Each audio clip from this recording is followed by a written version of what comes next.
Hey everybody, welcome to the Cosmic Dispatch. I am Cory Nakasue, your guide through this I'm going to call it a Uranus and Gemini eclipse special, but I'm going to guide you through the month of September through the lens of Uranus's station in Gemini happening pretty much 24 hours before the first eclipse of September's eclipse season.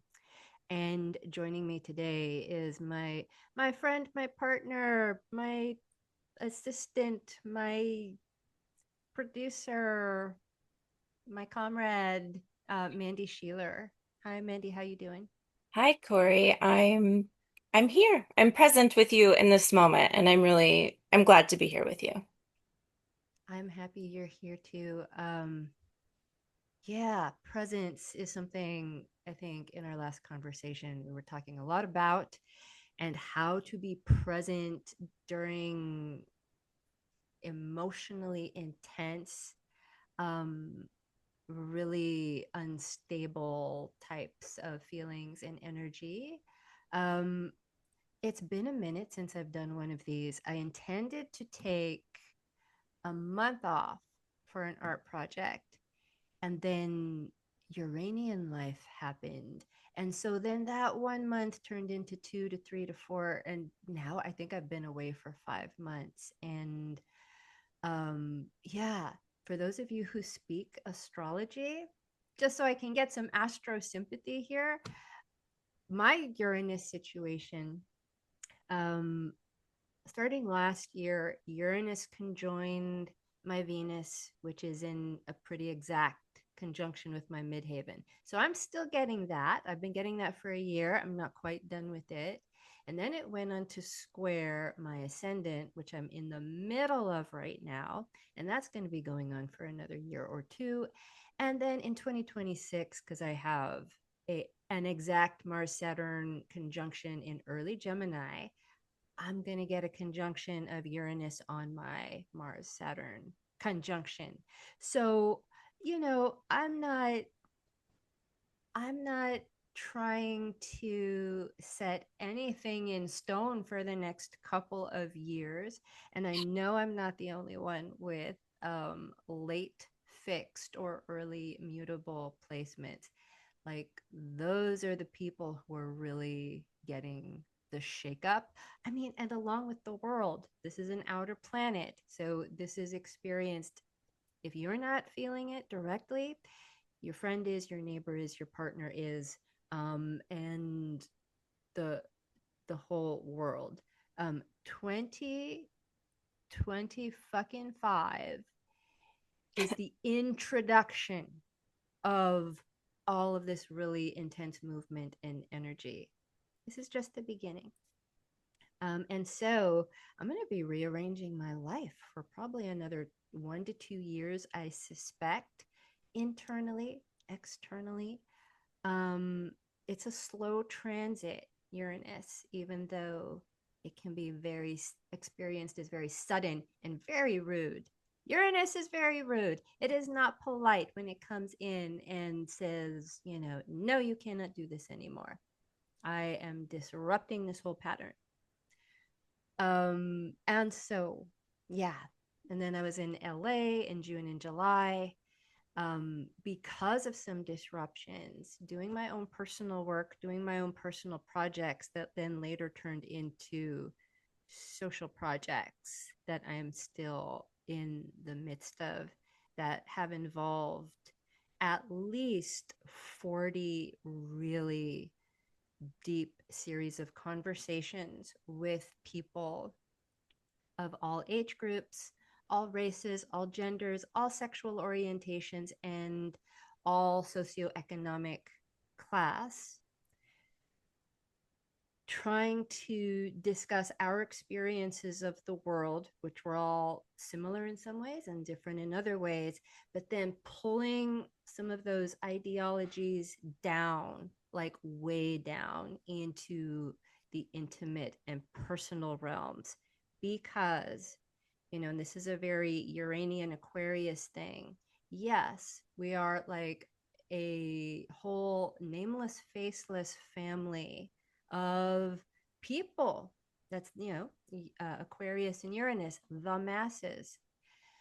But what makes these communities and groups and populations are individuals. And so with Uranus, we're always working with the paradox of I am just a nameless, faceless cog in the wheel, and I am also an individual who is very unique, which makes, Uranus, and Uranus is the modern ruler of Aquarius, and it can make Uranus very tricky to work with. And so that's something we have to remember as we're working in our groups and our organizations. Um, who are the individuals and how strong are those connections? And do you really know your fellow comrades and their emotional depths and needs? Because with an energy like Uranus, the reason that I had these like 40 conversations, and I'm still having them. I'm scheduling them. This is not just with clients and students, it's with friends, family. I reconnected with people from grade school, high school, college. I used to live in London from when I was traveling.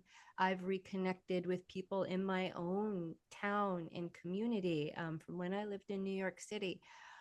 All these different people who were either very important to me that I had intimate ties with from the past, and somehow, this is a Uranian thing, we split apart for all kinds of reasons, or people who, like, their colleagues or acquaintances, but somehow they've managed to stay on the fringes of my life. And even though there was a recognition of, wow, I really like them, or they're a cool person, but I don't have the time or the energy to invite another really deep connection into my life. I i kind of got rid of that and said, let's do that. I want to know who you are. And I'm talking like 3 4 hour conversations, and sometimes two or three of them. And so that has just been a total gift over the past 4 months, as I've been like rearranging some things inside myself and rearranging the way that I connect with other people. And for certain people in my life, like Mandee and I have regular 3 or 4 hour conversations. Like that's just like there's a large Eat capacity them. for that. The Gemini thing. But so yeah, did that, was in LA. And then in August I was in the city doing some of that. So I'm back in I'm back in upstate New York, and I had to just calm it down for a little bit. So what does Uranus do? It scrambles the signal, and it stations retrograde on September 6th. Um, let's think of stations, which is when a planet stops before it changes the direction it's going, as charging stations. Like when your phone dies and you plug it in to get some juice, you're plugging it into a massive, very powerful grid of energy. Sometimes we forget that when we're just sticking the plug in the wall.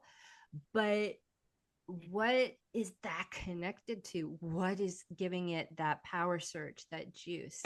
And so when a planet stops before it changes direction, a similar thing happens. Before it starts moving in the other direction, it's powering up. And so, even though, Uranus entered Gemini back in July, when this is we're recording this on August 31st. It's slowing down now, but when it actually stops, we might get another pow, another hit of Uranian energy. And so that's what's happening with Uranus right now. And, you know, of course, this is exacerbated by eclipse season, which we are firmly in. And both Uranian incidents and eclipses can have the same feel: disruptive, unexpected, fast, jolting, and again, scrambling. So here's hoping that Mandee and I can even get this podcast. Hopefully, we'll have no trouble getting this podcast up and out, along with like a newsletter and some other things we need to do through the interwebs. And like even beginning, because this might be a thing, it might not. We noticed before we started recording, there's a little bit of a sound discrepancy. And Mandee, who is much more inclined at doing these types of things, is going to maybe try to sweeten that up in post. But there might be a little sound discrepancy between like our volume levels. We tried some things, and this is what we have. So just giving you a little, warning for your oral experience. Um, yeah, that's what we're going to talk about today. So if you like what you're hearing, what you're seeing, please give us a like, a comment, or a follow. For horoscopes, articles, and info about readings and classes, please sign up for my newsletter. All of this info is in the show notes. And if you're new here, I'm Cory. I'm a counseling and teaching astrologer, theater artist, and somatic movement therapist. And my work is it's a multidisciplinary exploration of the esoteric, the body, and creative process. And you can follow me on Instagram for as long as I'm there. Again, all in the show notes, along with my contact for booking readings, movement classes, and astrology tutoring and mentoring. My books are open.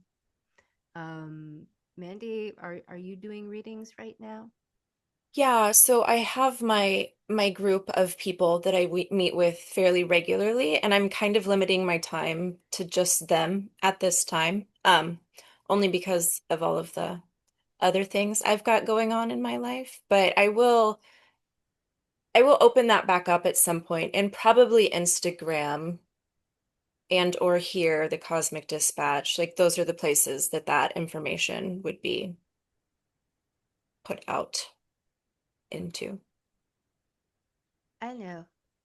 Yeah, I've got a lot going on, and I yeah, I have to do my own. I have to be very intentional with my time and brain power right now. as do we all. Like I think it's really easy right now to be very reactive, not intentional at all. Yeah. And again, like with the the Uranus thing happening and eclipses, they both interrupt steady flows of energy. So things are very like jagged and erratic, and it's hard to get a foothold hold in anything because again that scrambling. And so don't try to do too much, and the things that you are trying to do, you know what's the intention? What is the intention behind you taking that action, thinking that thought, making that movement? um, it would be worthwhile to start practicing some of that right now. What else? Yeah, I think that's it for housekeeping. So let's talk Uranus and Gemini. I'm going to read this piece that I wrote in July when Uranus entered Gemini. It's going to get quite loud again. And you know, there might be some of you like astrology students who are like, but I thought, when a planet goes retrograde, it calms down or it does the opposite of its significations. And that's really, I mean, it can, but what when it's stations, we get that intensity. And usually when a planet goes reverse or appears to retrograde, it's closer to the earth astronomically, and so that is usually symbolic of it having more power. Now Uranus is a outer planet, and so if it does come a little closer to the earth, it's usually not such a big deal.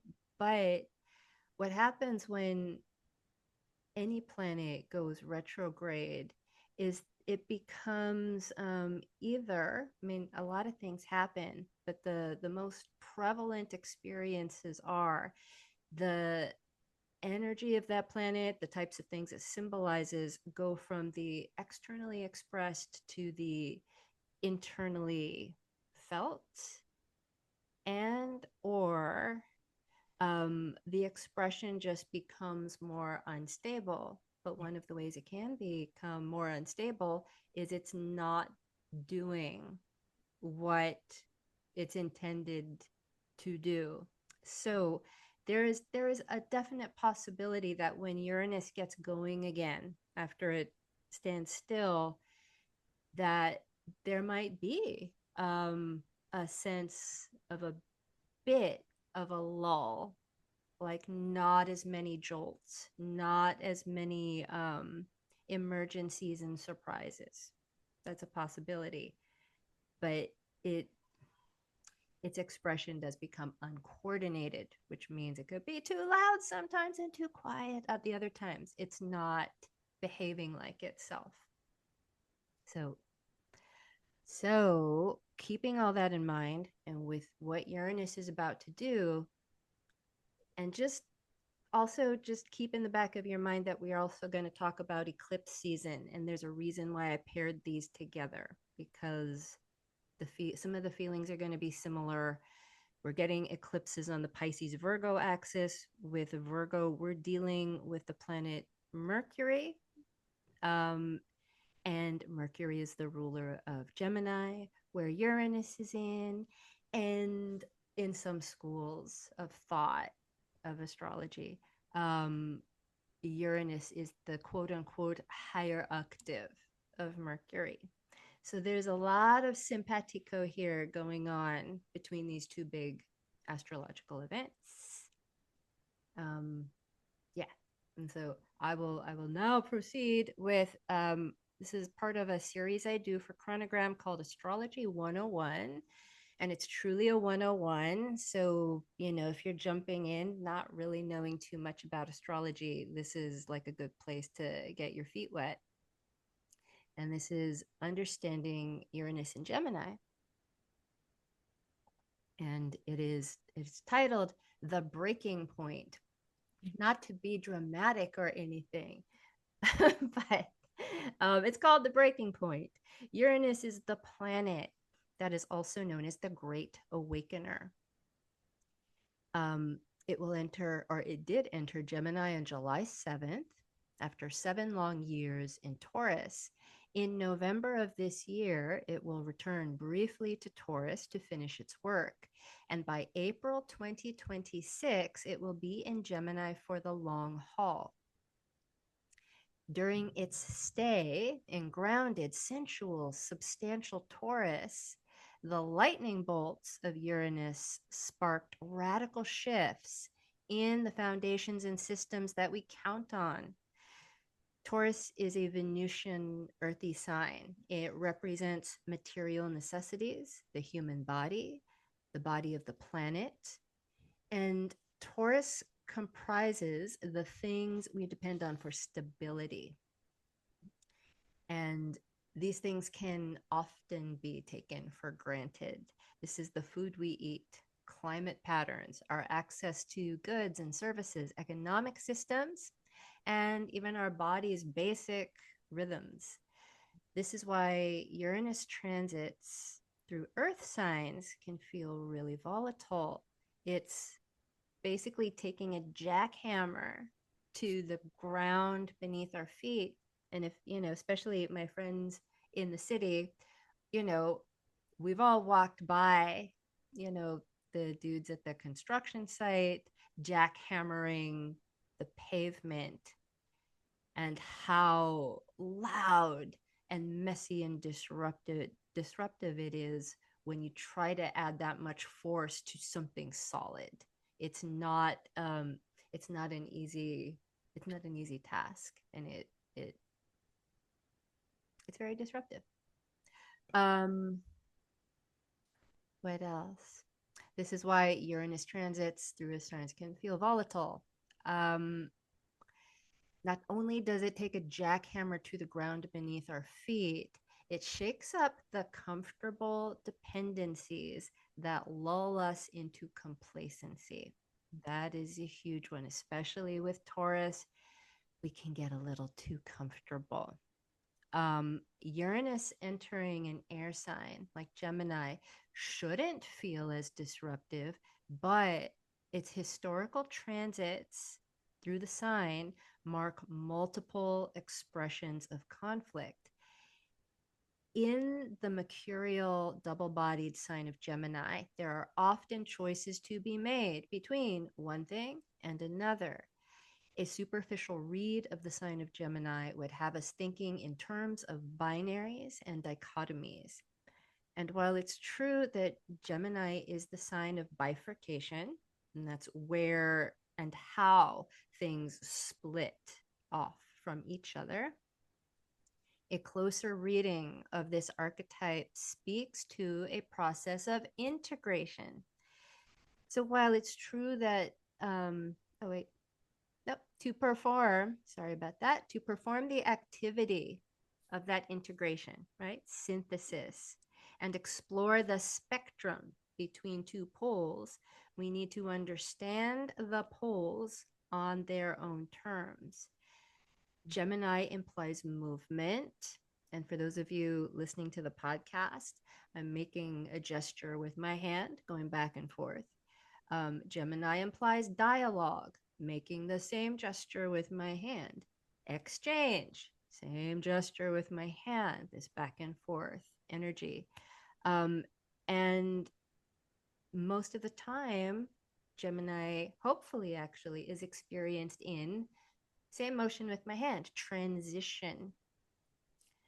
I'm going off script for a second because I think this is really important when we think about Gemini and also, astrology in general. It's like, oh, Gemini, it splits, it bifurcates, it takes things apart, sort of like Uranus does this too. So that's why Uranus and Gemini is kind of a thought of as a friendly place for Uranus. But you have to break things apart so that you can see what is in between the two poles. And because Gemini is ruled by Mercury, which is movement, Mercury needs to visit one place to get the information and then take it to the other place. And here we go with the exchange, movement, conversation, dialogue. And there's a joke, there's a really bad joke. There's lots of astrology jokes, and they're mostly bad. It's like, why did the Gemini split itself in two? Because it needed someone to talk to. And that's there within that horrible joke is the paradox of Gemini. It needs to split itself up so that it can do the movement. So it's both breaking up and mending and stitching back together. And I'm thinking about all these people that I've talked to and all the stories. And I have two friends, especially, who have this very similar situation to me. um, where we can't decide on East Coast or West Coast, East Coast or West Coast. I go to the East Coast, that doesn't feel quite right. And I'm always like contrasting what I know about the East Coast with the West Coast. So I'm going to go to the West Coast because now I want to include that part. Oh, but wait, the East Coast, it's not the East Coast, and I'm missing some things there. And then in in our in prevailing culture, we get a lot of shit for it's like, oh, you just need to make up your mind and you just need to be somewhere and Mm-mm. settle down and you need to make a choice, which often is, Gemini is making a choice. It's the lover's card in the tarot. It's, this and that. And hello, Chris and Eliza, if you're listening, the home, especially for people who are trying to reconcile these two things, the home is actually in the movement. And like I was talking about before with Mercury, which was, the psychopomp, it's the figure of the psychopomp. It's the only figure that was able to go down into the underworld and talk to the dead and go to the nether regions and come right back up and be amongst all the common folk and royalty and share information and go down and up. But when I'm doing this gesture with my hand that looks kind of like sewing, going down and up, when you do the motion, what you're actually doing is stitching the two together. So herein lies, the paradox of Gemini, that it must be kept apart so that the movement, the process of dialogue, exchange, conversation can happen. And because culturally, we live, especially in Western society, where you're supposed to pick one thing and then do that forever. This whole concept of paradox and movement is a real conceptual no. It's like, wait, what? But the two things conflict. How can both be true if they conflict with each other? It's because the illusion is that there are two. So there's I'm doing this thing with my pen, and it's kind of creating a blur, but it's going back and forth. But it's just one blur, and it blurs the dichotomy. If that makes sense, because I think that's really important so we don't get stuck in this false dichotomy um, of thinking, especially now. We really can't afford that. Okay, I digress. Um, in some schools of astrology, Uranus is considered to be the higher octave of Mercury, Gemini's ruling planet. Both planets are thought of as tricksters that are fond of reversals and quick changes. Uranus, being the planet that is much further away from the Earth, has more gravitas. It's thought of as the breaker of patterns, the revolutionary, and the liberator. Uranus flips the script and, similar to Gemini, can fragment. It is often said that Uranus is the planet of breakdowns, breakthroughs, lucky breaks, and breaks with tradition. When we've been cut loose from something, we become untethered, we become free, whether we like it or not. And I add that because I know a lot of people are very interested in freedom. You can't tell me what to do. I'm my own person. Leave me alone. Right? There's a lot of that. There's a lot of that energy like right now. And the truth is, because of the way, especially in the Western world, the way we've been conditioned, you cut yourself loose from something, you cut yourself off from something, and you're like, I just need to get free. And then you're free, and you're like, hello. Oh, I don't know what to do now because we're really used to tethering ourselves to all kinds of things. And honestly, the idea of freedom that so many people attach themselves to is it's not what freedom actually looks like. There's there's a very juvenile sense of freedom, I think, especially in this country, that you're just going to be able to do whatever you want and you don't have to be accountable to anybody. Um, and we don't often think of, actually, again, another paradox, how the price of freedom requires that you make commitments and you tether yourself to some things. There is actually no just like freewheeling freedom to do whatever the fuck you want, um in any kind of I hate using the word healthy, but in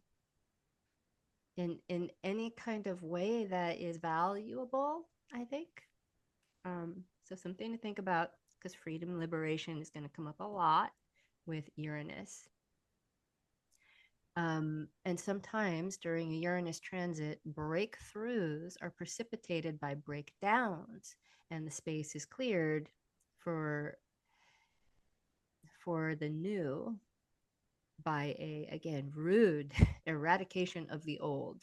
And in Gemini, this is most likely to be expressed in the way we think, communicate, exchange, and move. Over the next 7 years, we can expect abrupt changes and quantum leaps in the fields of information technologies, trade, education, and transportation.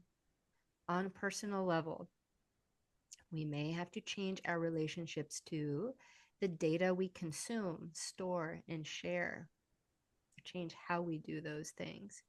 We may suddenly have to acclimate to new ways of being in conversation with each other. Since there is also a social component to Gemini, new friends may enter our lives unexpectedly, just as old ones leave. We may even decide that our criteria for friendship shifts dramatically. The culture of formal education may also experience a contentious redirect. What does it even mean to be well educated these days? Are there more effective ways to teach and learn? And how are we changing with regard to the skills and pieces of information that we value?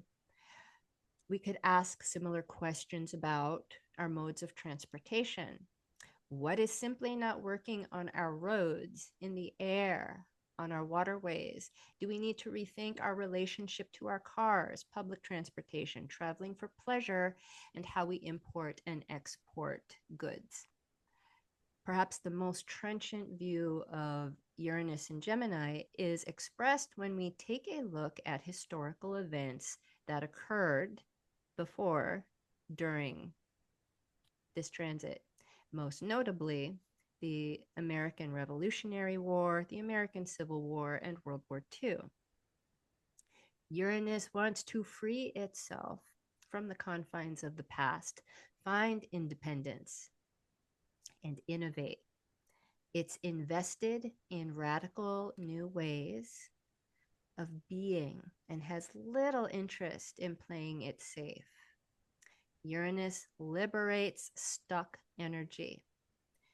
During its travels through Gemini, daring new insights can be the catalyst for rearranging all the disparate pieces that get scattered when we break things apart. Perhaps the new way forward is less about those binary choices that we make and more about learning to hold multiple truths at the same time. Um, One last thing before I go into the next section. Uranus is also often referred to as the sky god. And it, the sky god, if you think being way up on high, getting a bird's eye view of everything. So you get real perspective. Um, it's hard to know or see objectively, if there is such a thing as objectivity, what is going on when it's like right in your face. It's really hard to understand it. And so, like Uranus, um, and also this goes for Aquarius. You know, if you're doing modern rulerships, I know a lot of astrologers are not doing that anymore. But I think they have some things in common. To get that perspective, you need space. You need to like zoom out again. And here we go. The paradox, look at the big picture, all of humanity, all of these nameless, faceless people, and see what's going on in the macro. Um, that's a very Uranian thing as well. I'm a little tired of hearing myself talk about this. And I don't know, Mandee, do you want to like lead with some Uranian thoughts that you've had or experiences you've had over the past year or so? Yeah, sure. So I also, Corey, have experienced a lot of Uranian. I liked the word you chose, scrambling. I've experienced a lot of my own scrambling and will continue to do as Uranus moves through Gemini. A lot of my personal planets are in Taurus and Gemini. And for me, one of the words, while I was just kind of sitting this morning and thinking about things to talk about, one of the things that came up, like, I feel like so many parts of my inner world and the outer world have just been obliterated. That was the word that kind of came up for me. And it felt, it's just so disruptive and it's so chaotic. And yeah, I say that now kind of with a lighter, it doesn't feel so heavy to me. I think because of that Uranian influence, it things, I was stuck in a lot of ways. And so this Uranus transit really helped break through and break free from some things. Um, One of the things, I think of a lot of the kind of typical words that someone may think of when they think of Uranus and like liberation, freedom, rebellion, and all of those things do come up, but I think what really comes up for me and what I've been working through is like my role in all of that. The cost of freedom is personal responsibility. And it's not just willy-nilly, free for all, anything goes. There's a like a diligence that comes into play when you're talking about these big ideas. Yeah, a lot of what I had the work I had to do was around like defying how I would react to certain things or how I felt about certain things. A situation would arise or I would notice something was falling apart, and my initial response previously would have been to play it safe, think small, keep it contained. And I think through these last few years of things being chaotic and obliterated, I learned to kind of let go and adapt what I thought things should look like to fit the current reality of what's going on inside of me and what's going on outside of me. Does that make sense, Corey? It makes total sense, and it makes me want to ask you a question. Yeah. Um, so when I hear a lot of astrologers, like pop astrologers, talk about Uranian transits, I always hear this term, I always hear this advice: buckle up. Mm, And you just said the opposite. It's yeah. like No, don't pull it in tighter. Don't make it smaller. Don't hold on tighter. Don't strap yourself in. That's how you get hurt, right? Like that when you brace for impact. Yeah, I agree. I usually I advise the opposite, especially with Uranus. Yeah. It's so powerful. Maybe a smaller like a inner planet. But with Uranus, I'm like warm up. Like, think about when you're about to go on a really big run. You do your stretches, you exercise, you get mobile, you get loose, you get limber and agile. That's what, like, I'm like, get ready to partner with the the tempo and the tempo changes of the world. Situational awareness, pay attention to what's going on right in front of you, in front of your face. Again, presence, deal with that. Don't reach back for um any kind of old baggage that feels really comfortable, nostalgia, old ways of doing things, because you you can't take it that stuff with you. And also, if that's not being present, right? If we're like, oh, I wish things were like they used to be, because that feels comfortable, and they're they're not anymore. And so to basically it's letting go of the past, living in the present, but also, you know not to live in the future either, like, because you can't, especially the situation we're in now, you cannot plan for every eventuality of every type of thing that might happen. And when you get too invested in the future, what people are usually doing is they're projecting their biggest hopes or their biggest fears. And that's not being present with like what's happening like right in front of you either. And so that's why, I think like warm up, like get ready to move. Um, so I think that's very wise. And because I know you, I know that that has benefited, that that has been of benefit to you. Yeah, Corey, even when we were talking briefly before we started recording, I had mentioned like I did things differently to prepare for this podcast than I have in the past.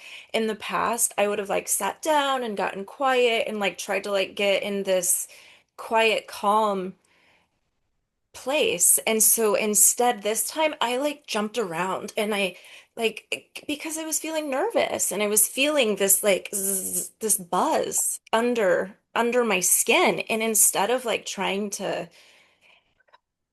okay, I'm gonna like push it away, no, I'm gonna let it out because it's going to come out, right? It's either gonna come out in a shaky voice and like mashed up half-baked thoughts, or I can express it and let it give it a place and then I can show up here differently, ideally. We'll see. The jury's still out, but I love that. And that is a segue. And I think you're going to have some things to say about tips for dealing with Uranian energy. So, already we talked about this idea of brace yourself, buckle up. No, get ready to move. Get your blood flowing, get your blood pumping. But so one of my projects, personal project, this summer was doing a deeper dive into how trauma is stored in the body and shifting nervous system patterning. um, if you don't like the pattern that that you set up during your years of experiencing life, and there's a way to do that because neuroplasticity, but it takes some work, and it takes embodied work. And so I swear this was so profound for me. I've been teaching this stuff for a long time. I can guide people through it. I understand it intellectually very, very well. And when I've gotten into tough spots, um, I have used these techniques and these ideas, and I've practiced. And I'll be honest, here and there until I felt better, and then I kind of forgot about it. But I had like such an internal um, bottoming out. I don't know what else you call it. This spring, and I was like, I can't ever feel like this again. I need to address this with some discipline and clear intention and do the work. And so, focused, consistent, somatic work, it wherever you can find it. There's a lot of good people out there. There's a lot of good stuff. There's also a lot of eh, like kind of half baked um, stuff out there too. Be careful. Um, but and this Mandee was saying this, and this is a beautiful example.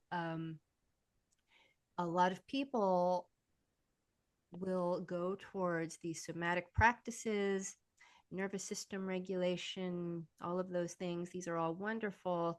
And they go because feelings come up.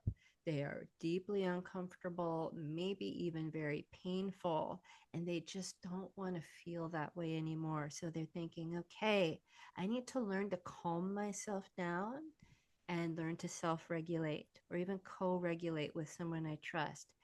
Wonderful. Yes, we can't take intentional action and make decisions when we are dysregulated.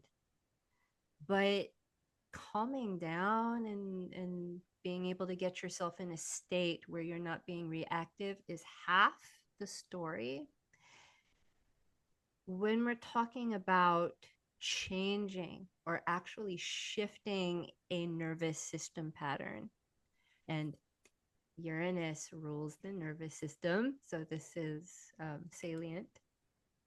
Um, if you actually want to change it so you don't have the same, you don't react to the same triggers over and over again, and you can't just keep protecting yourself from triggers forever, because then you build a life that's designed around avoidance and fear, which we don't want to do.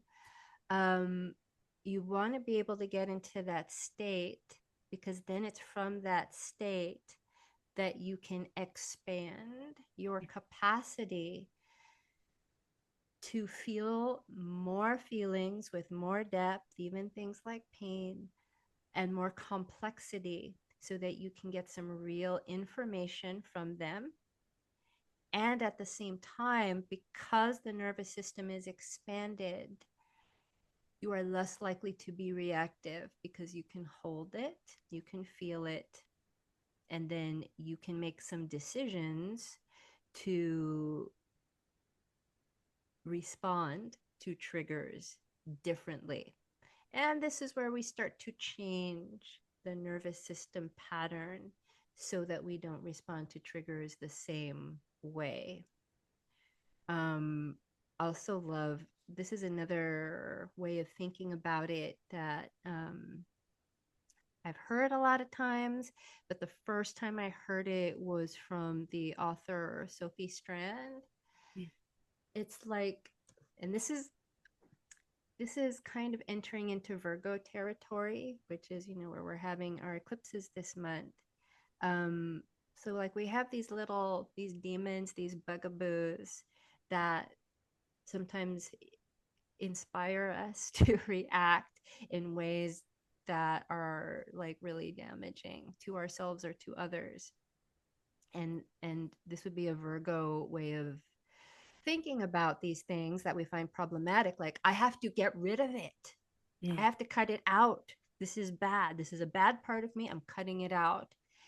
And a more Piscean way of dealing with demons, triggers, compulsions, all these things that make us reactive is what if I expanded myself so big around it that instead of this thing that yells danger at me when I'm triggered, it's like I'm so big, like it might say something, but it's kind of quiet and I can be like, no, everything's fine. And it doesn't it doesn't become this insurmountable um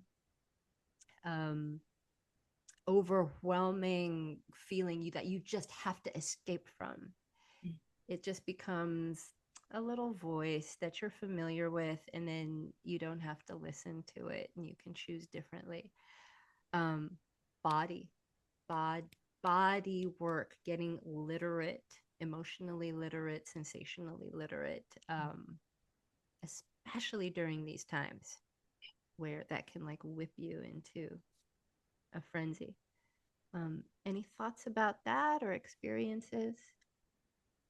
Yeah, I have a lot of thoughts, as I do.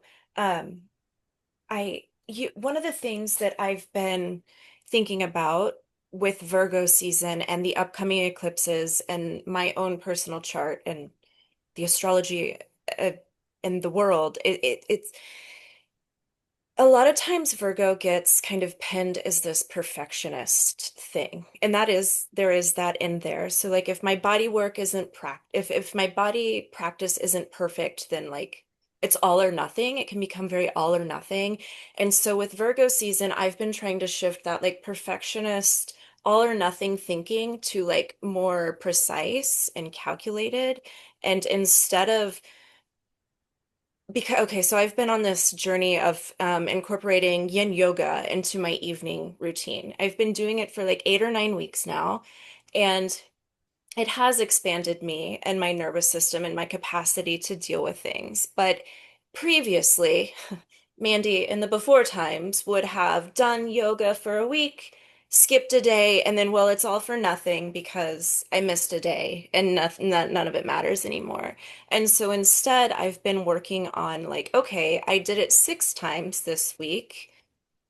And like calculating it in a way that isn't so all or nothing. Um, because I think that's going to be important moving forward into times. Um, yeah, I think does that make sense, Cory? That was kind of Yeah, that um and like it's very Uranus and Gemini. And so Gemini and Virgo are ruled by Mercury, yeah, like because we're dealing with this binary. Even with Virgo, like Virgo rules the digestive system, the intestines. That's binary. It's like this is poop and this is nutrients. Done. You're out. This is in. But Uranus in Gemini, because of its more electric expression and reactivity, without being present and being able to decide to maybe do something different instead of react, we can be like, well, this state I'm in is wrong, or this job I'm in is wrong, this relationship, whatever it is. And so, got to get rid of it. Like, yeah, it's bad, like baby with the bathwater type of thinking. I'm thinking especially Virgo South Node stuff and Uranus and Gemini. It's flipping the table, and most of the time, I mean, there are some times when things are you just have to throw the whole thing away. But most of the time in most people's lives, I it's really that they need to make a little change or they need to make an adjustment. That's it. Like, yeah, but because of the way the that Uranus expresses itself, the reactivity of it in that moment, you are it's Uranus is that I can't take it anymore energy. I've had it. I'm done. Like, whoa, that's um most of the time things just require a change. And if you can be present, you can, like you were saying, be more precise. Well, actually, that that part of it just needs to be adjusted and then it will work. It's done, and there's something left that I can work with. It's that, and Corey, we've talked about this in our personal conversations, but how this like either or thinking is just it doesn't work anymore. It's both and. And so and this is just kind of silly, but it's helpful and it's something I've been doing. I have this tendency to be like, yeah, for better or worse. But it's like, no, for better and for worse, this is changing. For better and for worse, it's all it yeah. But with everything that we perceive that happens to us, that comes into our lives as good, great, I'm so happy about this, it always comes with some problems. Always, every there is no experience that is purely one thing or the other. It always comes with the other side. And same thing, let's say something that you perceive, this is horrible, I didn't want this to happen, I didn't want this to happen to me, and you're forgetting that in there, in that same exact experience, is something really has a lot of worth. Yeah.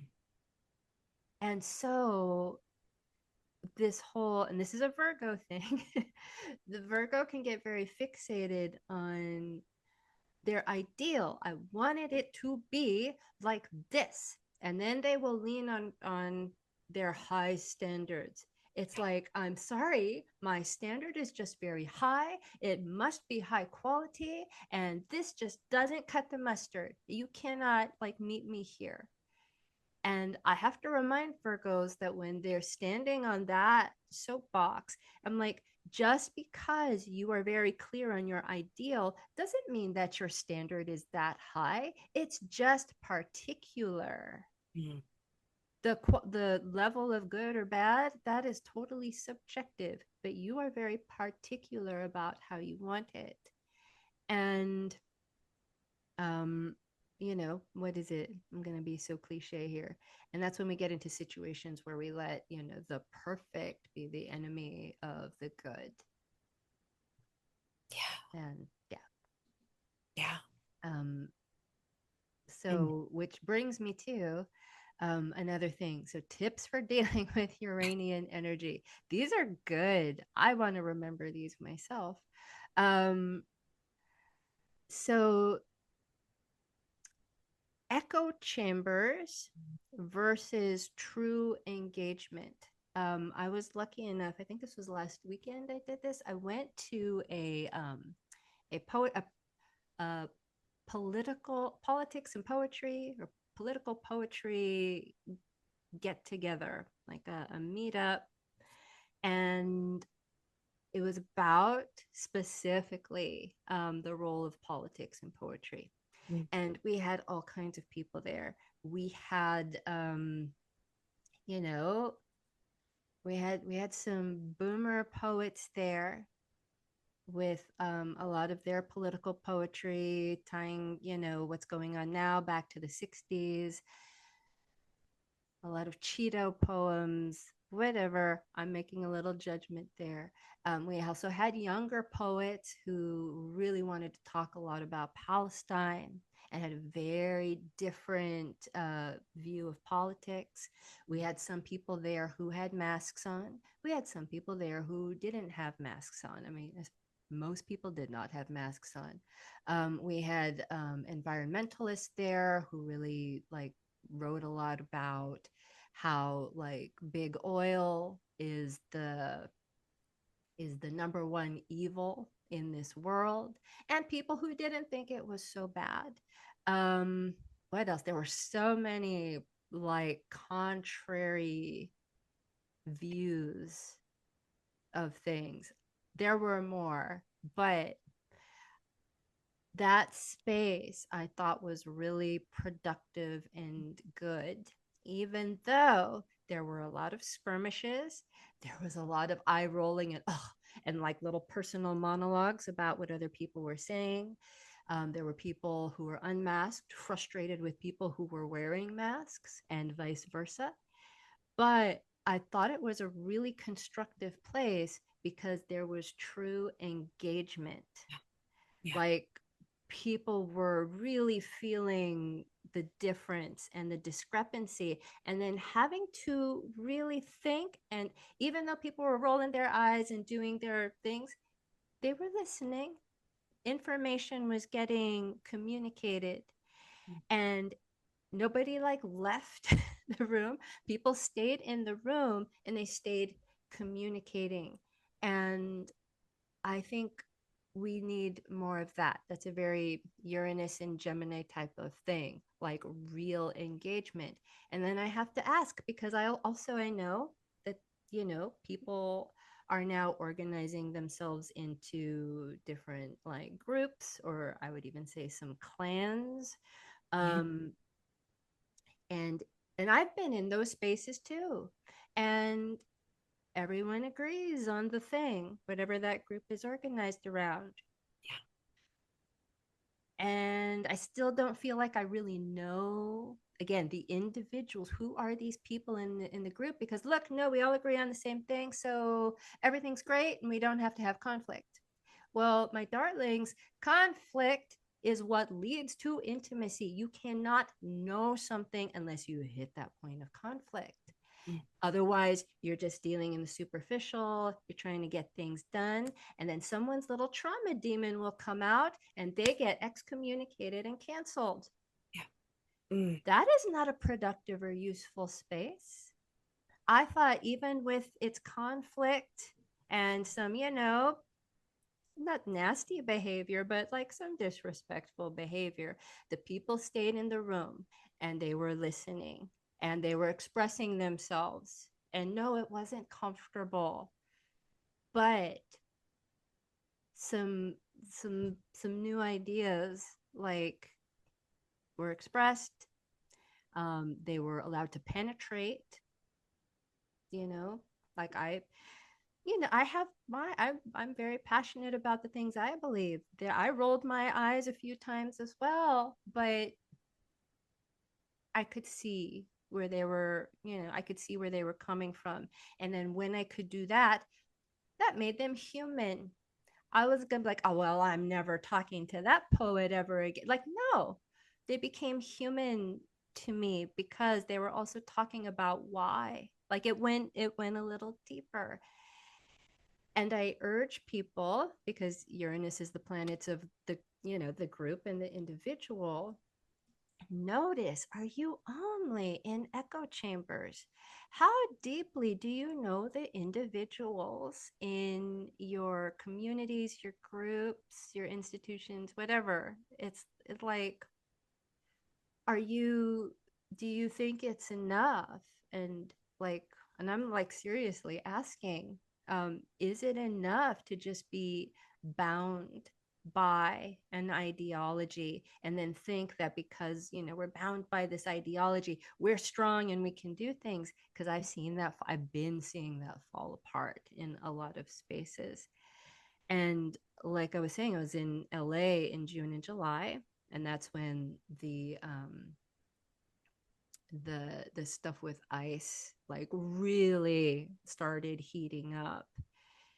And like, as harrowing as that was, what was also super inspiring was the solidarity of the people who were organizing to help people being abducted by ICE. And what was so inspiring was that, you know, I was connecting with people and organizations, and I didn't know who honestly the leader was.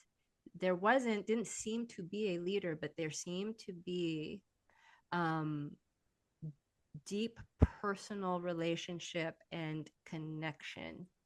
There weren't um there weren't, like sophisticated systems in place, but because of the emotional nature of it and the deep trust and solidarity and connection they had on, again, a deeper level, they were able to mobilize and get a lot of shit done and help a lot of people without the performative aspects of declaring that this is our ideology and these are the things we do and here's how we work and here's our Instagram slides. It was like, no, all hands on deck. I don't care if you know what you believe. Here is the thing, and we know these people. These people matter to us in a deep personal way. And then when you have that, you have the juice to like really make movement.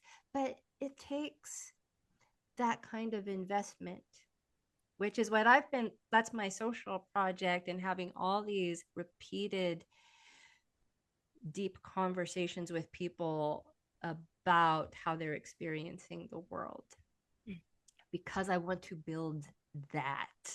And that those kinds of connections are not easily breakable just because you're doing that, you're doing your, you know, you're doing your protesting wrong, you're doing your community organizing wrong, bye-bye.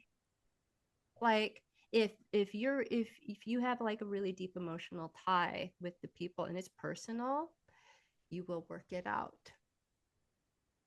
So Uranus and Gemini groups,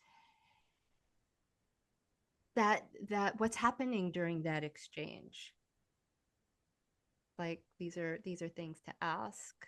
And you and I do this, Mandee, and this is a great thing that I urge people to do. You know, you and I both live in different places. Like the news, like, are we really going to sit down and talk about the news and just sit there and bitch and moan about it? No, I want to know what in Kansas City, what are you experiencing in real life, in real time? What are you thinking? How are you feeling about it?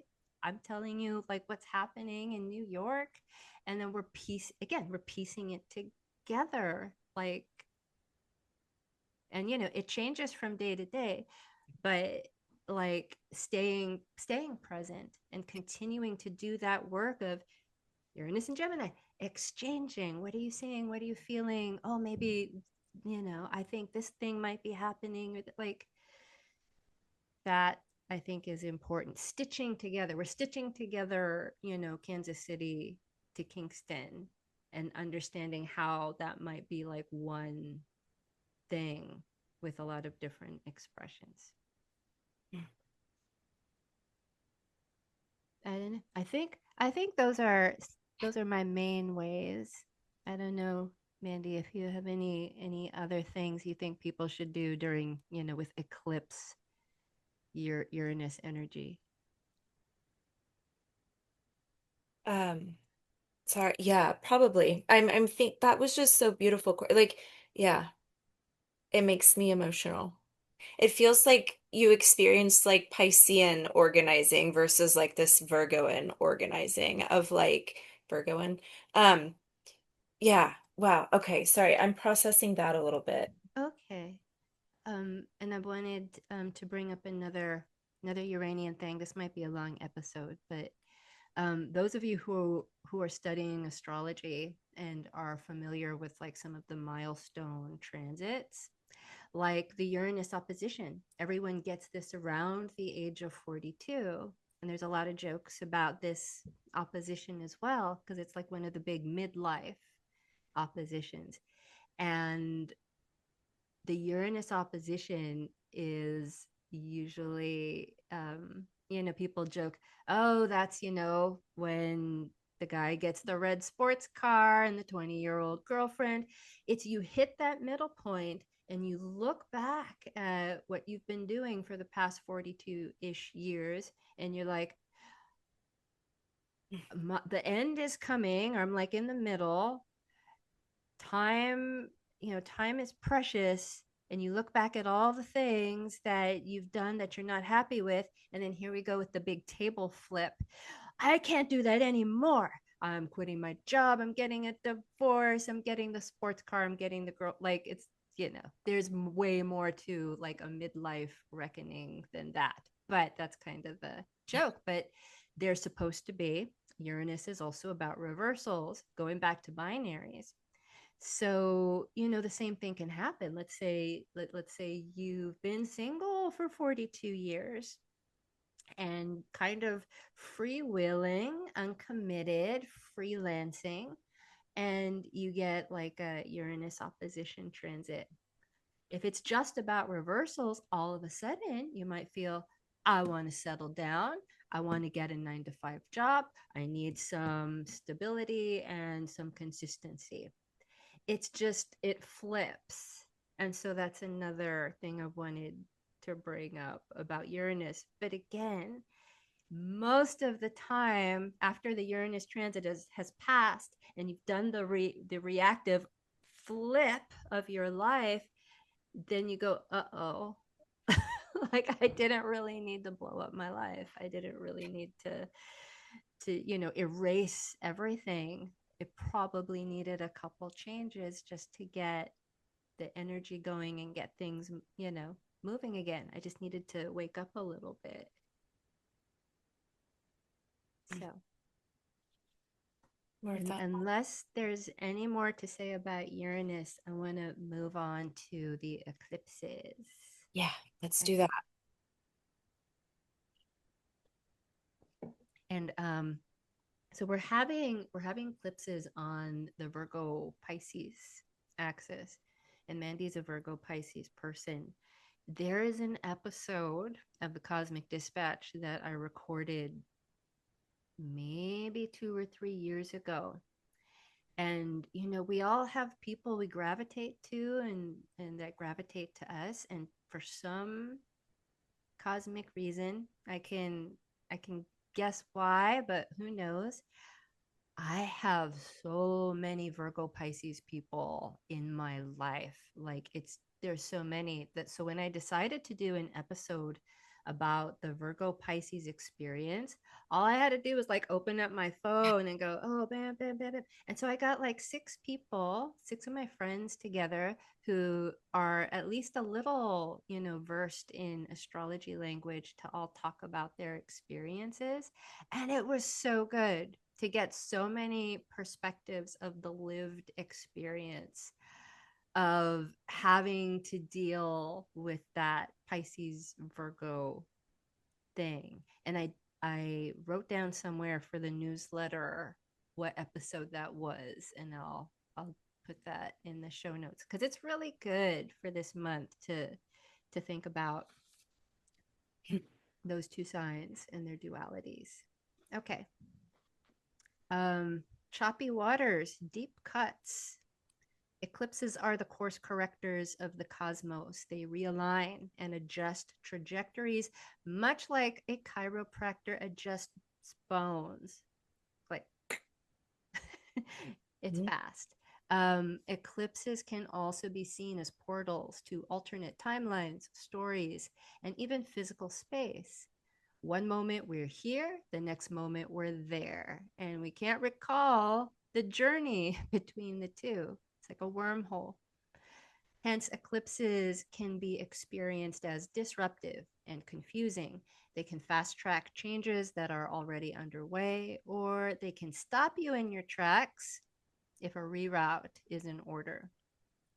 However, you experience them, new information is always a part of the equation, especially when we're dealing with Mercury ruled Virgo and Uranus and Gemini. September's eclipses happen on the Virgo Pisces axis. In general, this means we're dealing with the axis of purity, toxicity, sacrifice, indulgence, and pragmatism and mysticism. There are a lot more pairings that I could list, but that's a good start.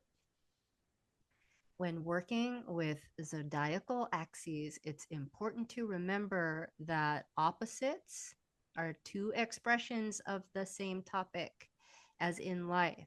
The truth about any topic isn't located on either end of the axis. It's located in the integration of the 2 points and how they converse with each other across the spectrum. So I'm talking about Pisces and Virgo, but here Gemini's, that idea of binaries is still sliding in. The first eclipse of the month occurs on September 7th. It's a total lunar eclipse, which is always a full moon in Pisces. Both the sign of Pisces and full moons carry the astrological symbolism of culmination and release of energy. The eclipse acts as a booster to the already high emotionality and expression of the full moon. This particular eclipse is ruled by Jupiter, which is now in the sign of Cancer, a water sign like Pisces. And this speaks to situations of overflow, be it the overflow of sentiment, sensation, or quite literally water itself. The fact that this is a North Node eclipse turns up the volume even more. The North Node has correlations to intensity and hunger. There's an amplification of Pisces mandates, things like unity, forgiveness, transcendence, empathy, and imagination. And like Mandee was saying, for better and worse. As this moon reflects the sun in Virgo, right? Full moon, they're staring at each other. It will attempt to reclaim and heal the places that the Virgo sun judged too harshly, cut too savagely, or desiccated within an inch of its life. Pisces wants to inject a life giving dose of hydration into the cool and arid earth of Virgo. This could also be experienced as mercy or a mercy killing or an accidental drowning of plants that you meant to save. And with Saturn traveling retrograde through Pisces as well, the boundaries that we usually rely upon to control liquids, feelings, and contaminants might fail us. And I think they are. um, I know a lot of things are failing us, but anyway. The second eclipse of the month is a partial solar eclipse, which is always a new moon in Virgo on the 21st. During a solar eclipse, the light of the sun gets obscured by the moon, and there's an interruption in the consistent life giving awareness of the sun that plunges us, if just for a moment, into the murkier depths of the subconscious. New moons are a seeding point that mark the beginning of a new cycle. Virgo's planetary ruler is Mercury, which makes Mercury the ruler of this eclipse. Mercury is currently in Libra, which would typically indicate a judicious and even keeled start to a new cycle. But there are complications. This is very intense, complicated partial solar eclipse coming up. This eclipse sits with the south node of the moon, which has correlations to loss, the past, and spiritual development. There could be diminishment of Virgoan aptitudes if they have been misused. Attempts at perfectionism, martyrdom, exclusion, cold logic, and materialism might have to be sacrificed for a new beginning. This eclipse also sits in opposition to the Saturn Neptune conjunction, a frustrating and beguiling pairing that indicates the collapsing of structures, but also the ability to make something out of nothing again, for better and worse. Like, this could be like materializing things that have only lived in the imagination or the heart and creating something brand new out of those things. And it could also be just making shit up. So, something discernment, a Virgo thing. Can you discern between the two? Yeah, a lot of making shit up. Pluto and Uranus also make contact with this eclipse, deepening its power to radically transform situations. the final feature that makes this eclipse a lot more unstable and extreme is that it happens at the 29th degree of Virgo.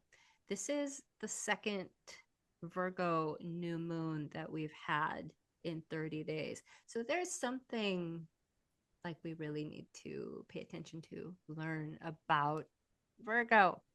The 29th degree of any sign is traditionally marked for events that seem fated, crisis, and turning points. Mars will also be at the 29th degree of Libra on this day. And all of these factors give this particular eclipse a sharper edge to cut out the things in our life that we consider harmful. And I was very precise with that wording.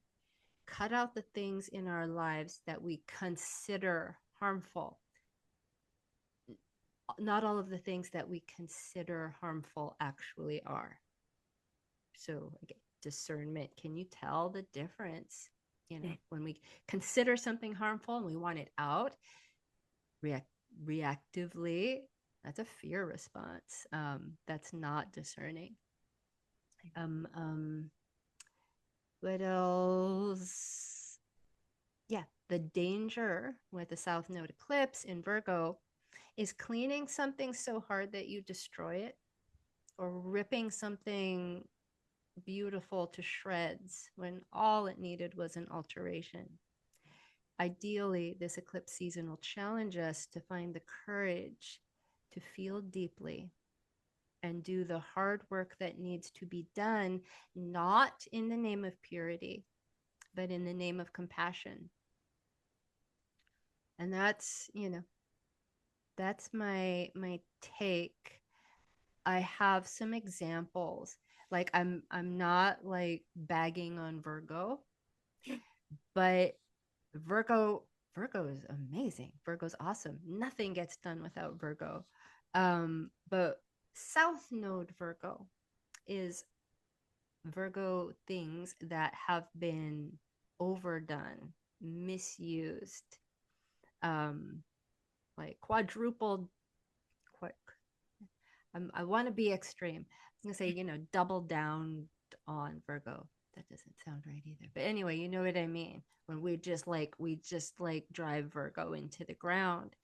And some examples, and I've talked with a lot of people about this. And we see this in our world.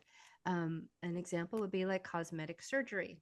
Not in and of itself, a little nip here, a little tuck there to get things how you want it. But when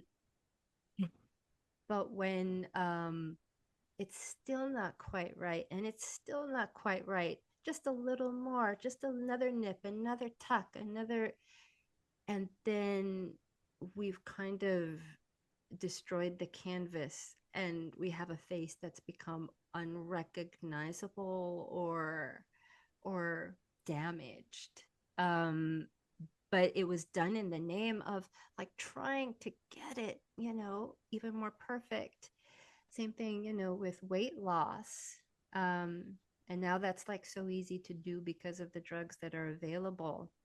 Things like anorexia, or if I just lose 5 pounds, well, maybe 5 pounds more, well, maybe 5 pounds more, until you get into the realm of doing some real damage to your body in the name of, like, again, trying to fit some ideal that you have.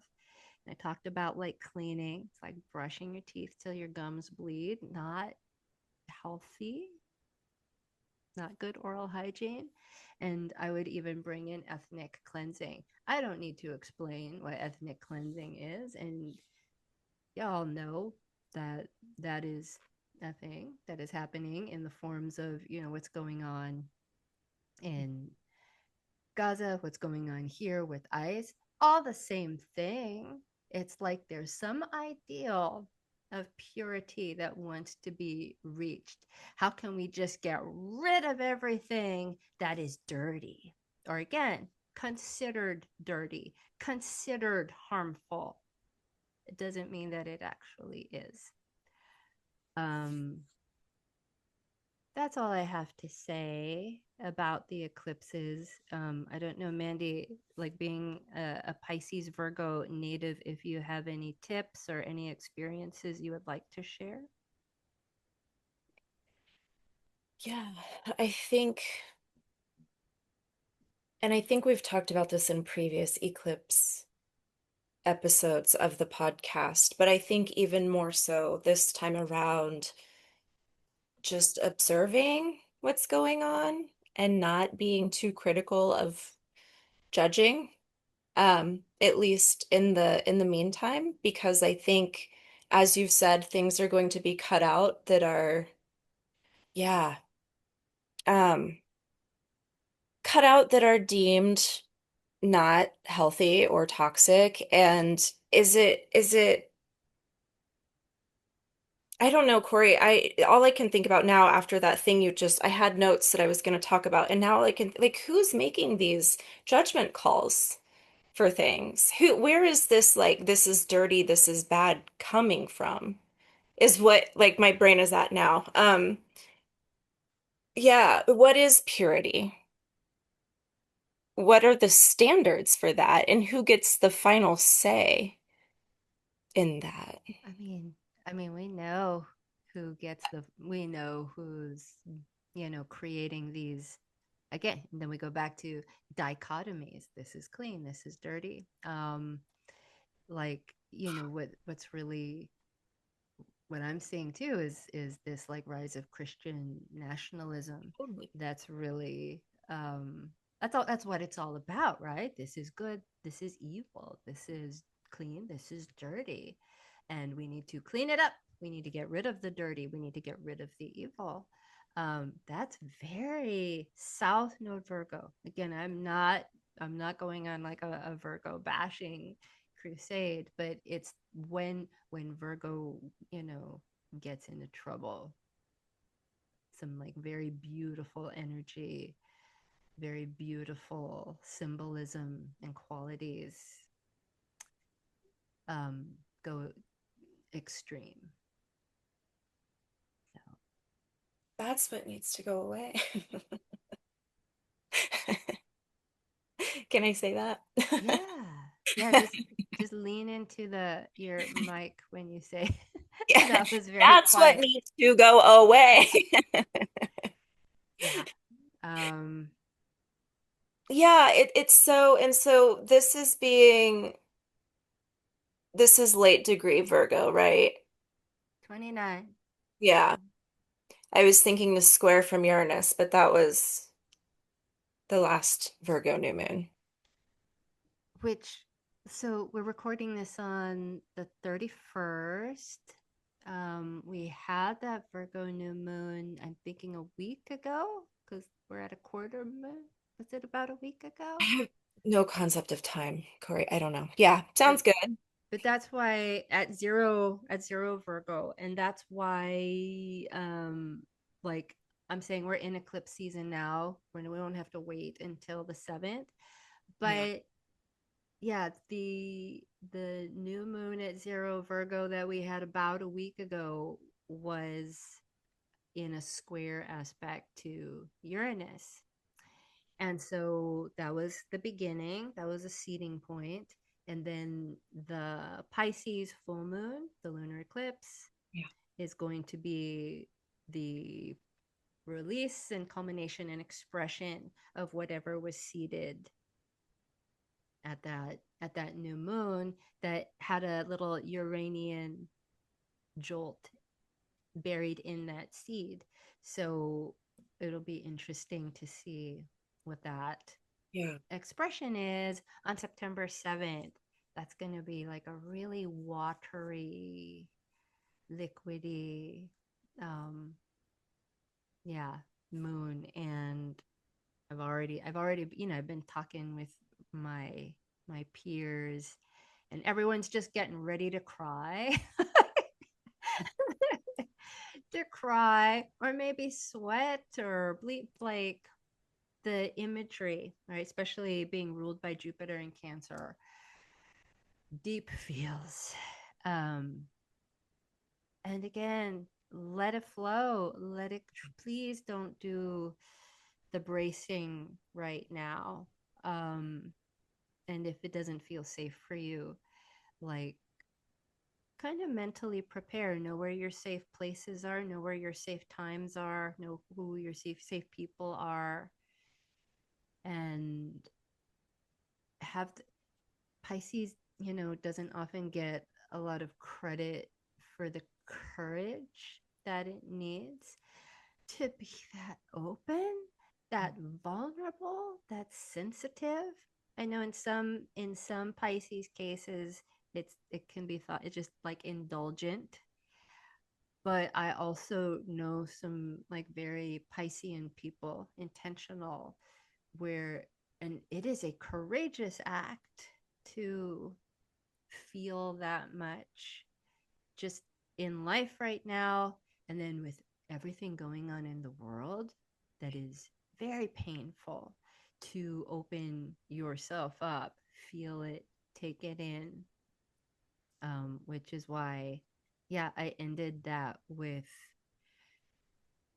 like when we're setting our intentions and before we act, like, is this inspired by me wanting to control the situation so that it is more in line with my ideology, my images of what is optimal? Like, optimization is a very Virgo thing. Or is my intention to make decisions and take actions out of compassion, which would be, a Piscean thing. And it takes courage to keep your heart open. And I understand needing to close it once in a while because it's a lot. But again, the practice, going back to, times like these are when we can like exercise our nervous system and build the capacity and expand, hopefully, instead of clamping down, trying to get a situation under control. Um, so yeah, that's what I have to say about September. Those are my final thoughts. Any final thoughts?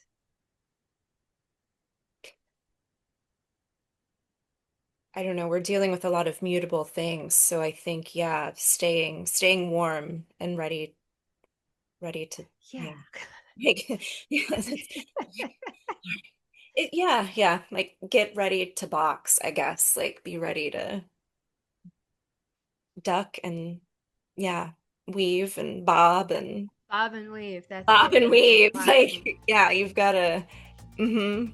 Yeah. Yeah, and yeah, yeah. Mm, mm-hmm. Yeah. Okay. Bob and weave. Bob and weave. Bob and weave. All right. So we'll wrap that up. Thanks for listening.